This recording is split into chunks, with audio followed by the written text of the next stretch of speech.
অনেক দিন থেকেই আমার একটা পাহাড় কেনার শখ, কিন্তু পাহাড়কে বিক্রি করে তা জানি না। যদি তার দেখা পেতাম, দামের জন্য আটকাতো না। আমার নিজস্ব একটা নদী আছে, সেটা দিয়ে দিতাম পাহাড়টার বদলে। কে না জানে পাহাড়ের চেয়ে নদীর দামই বেশি। পাহাড় স্থাণু, নদী বহমান। তবু আমি নদীর বদলে পাহাড়টাই কিনতাম, কারণ আমি ঠকতে চাই। নদীটাও অবশ্য কিনেছিলাম একটা দ্বীপের বদলে।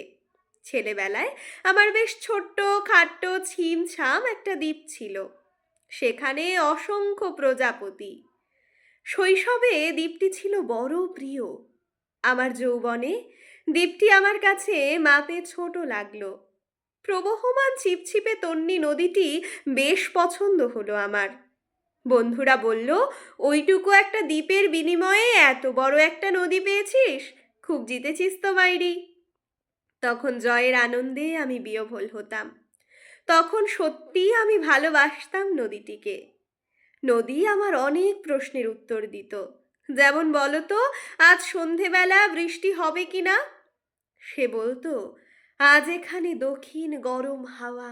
শুধু একটি ছোট দ্বীপে বৃষ্টি, সে কি প্রবল বৃষ্টি, যেন একটা উৎসব।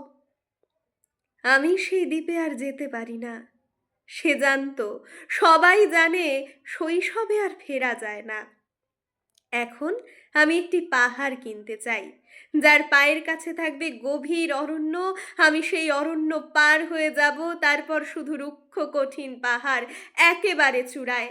মাথার খুব কাছে আকাশ, নিচে বিপুলা পৃথিবী, চরাচরে তীব্র নির্জনতা। আমার কণ্ঠস্বর সেখানে কেউ শুনতে পাবে না। আমি ঈশ্বর মানি না, তিনি আমার মাথার কাছে ঝুঁকে দাঁড়াবেন না। আমি শুধু 10 দিককে উদ্দেশ্য করে বলবো, প্রত্যেক মানুষই অহংকারী। আমি এখানে একা। এখানে আমার কোনো অহংকার নেই। এখানে জয়ী হবার বদলে ক্ষমা চাইতে ভালো লাগে। হে 10 দিক, আমি কোনো দোষ করিনি, আমাকে ক্ষমা করো।